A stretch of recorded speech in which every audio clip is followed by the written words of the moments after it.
Listen, now we're going to be jumping straight into the Broken Body series with Dr. B and myself.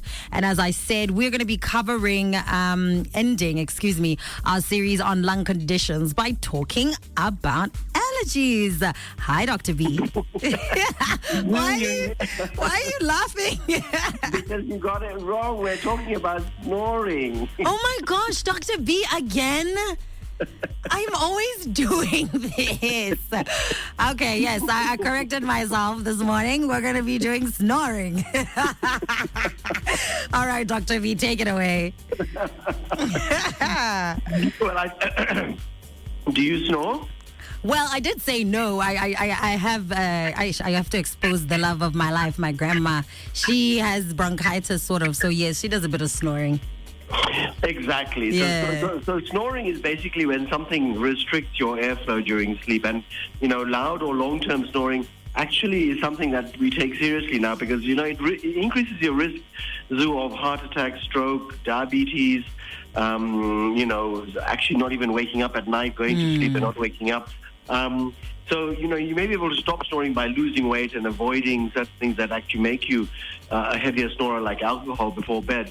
But like you say, if snoring keeps you awake or disrupts your partner, you need to talk to your doctor about it because it's something that's really important. Yes. What actually is snoring? So what happens is when airflow can't flow through the mouth or the nose into the lungs, because there's an obstruction either in the nose or in the mouth or in the throat or further down, then vibrations occur. And that rattling is what we call snoring. And it interrupts sleep. And people think that people who are snoring are in deep sleep. Actually, that's not the case.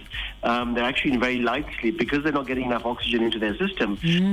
They may look like they're in deep sleep, but what happens when you don't get enough oxygen in your system? You build up carbon dioxide, and carbon dioxide used to be the old-fashioned way of some people committing suicide, where they put the exhaust, they attach the exhaust of a car into Yes, the car, and you'd fall asleep. And that basically is what's happening when some people have a severe form of snoring, which we call obstructive sleep apnea, which basically means they actually intermittently snore so heavily that the brain stops breathing because it's so drugged out, and it can occur for seconds and sometimes even up to 60 seconds where actually and the oxygen level drops, the blood pressure drops, the pulse begins to escalate because the body is panicking, and that is the issue. So who's more likely to snore? Well, generally it's men more than women, to be honest, and it's more common as we age because the muscle tone in the throat begins to decrease, causing the airways to sort of narrow down. Alcohol is the classic one, so where alcohol beverages and certain medications relax the muscles, and so people who've had too much to drink often snore because everything is just sort of, That one I know about, yeah. That one I think we all know about. Yeah. But occasionally in young people, particularly babies and teenagers, if they're snoring, it generally is something to do with the back of the throat. It may be that they have a long tongue or a big tongue, believe it or not. They have adenoids, they have tonsils. They may have something wrong with their nose where they have allergies, particularly at night. They may even have a sort of a deviated septum, the bone that separates the left and right side of the nose. So a young person snoring always should be taken seriously because it may be something anatomical or architectural that's causing an issue. It does tend to run in families. So if you have parents who snore, you're more likely to snore too because you've inherited that sort of architectural structure of your face, and so that's really important.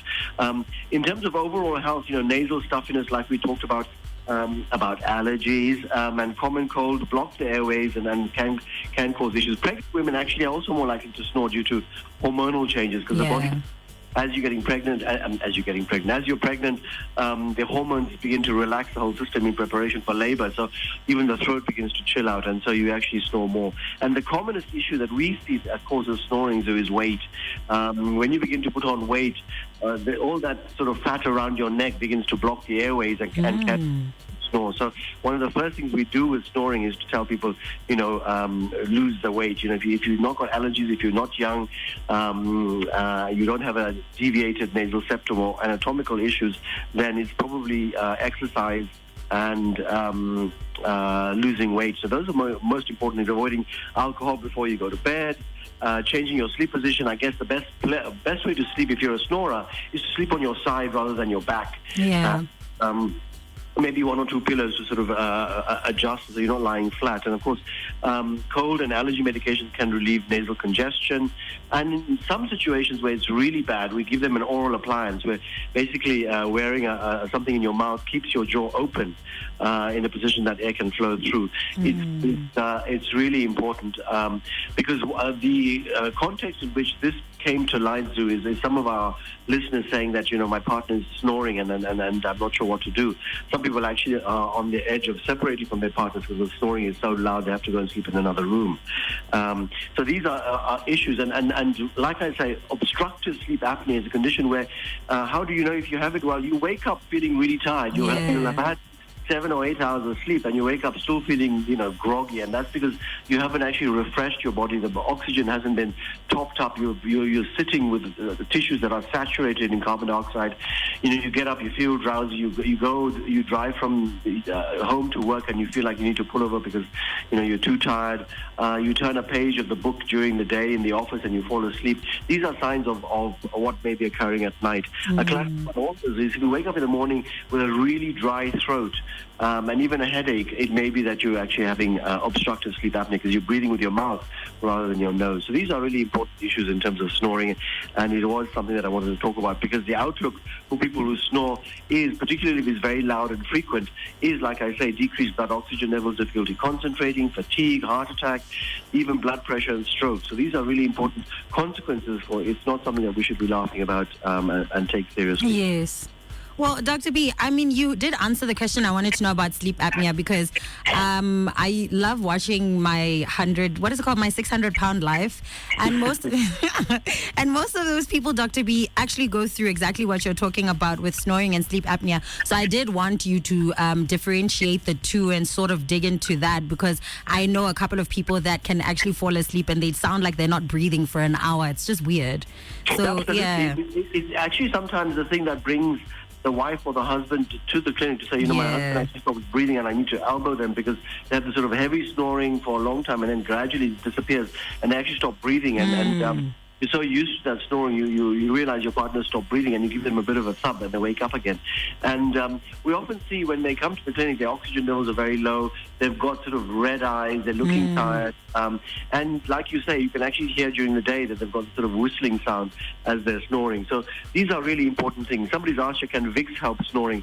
Not really. Vicks is something that actually will open up your nasal cavities. But if you're snoring for other reasons, Vicks is not going to be something that's going to help. Somebody said, when should I be worried about snoring? Well, snoring can itself be a symptom of health, like I said, obstructive sleep apnea. If you're oversleepy during the day, if you snore often and almost daily, if your partner keeps complaining that you stop breathing, then you need to take it seriously as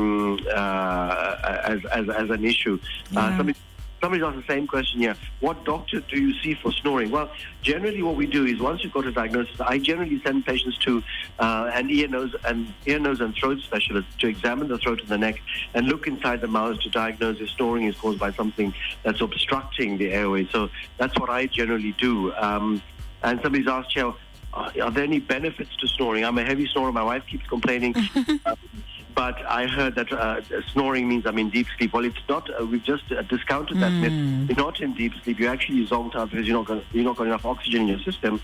But there is one theory that constant breaks in oxygen and blood supply to organs causes a weakening of the brain and the heart. And so if you are a snorer, you need to make sure that this is important. Somebody's asked you, can belly fat cause snoring? Midriff fat causes indirect compression of the upper airways. If you've got obesity, central obesity around your waist, it begins to jam up into your lungs, and the belly fat can push your diaphragm up, which is why pregnant women sometimes snore. So it flattens, your diaphragm, so you can't actually breathe properly. So this is somebody's asked, my partner sleeps. How do you sleep with someone who snores? Hi, oh God. I don't know. I guess you don't focus on the snoring if you can. I guess it's easier said than done. You need to.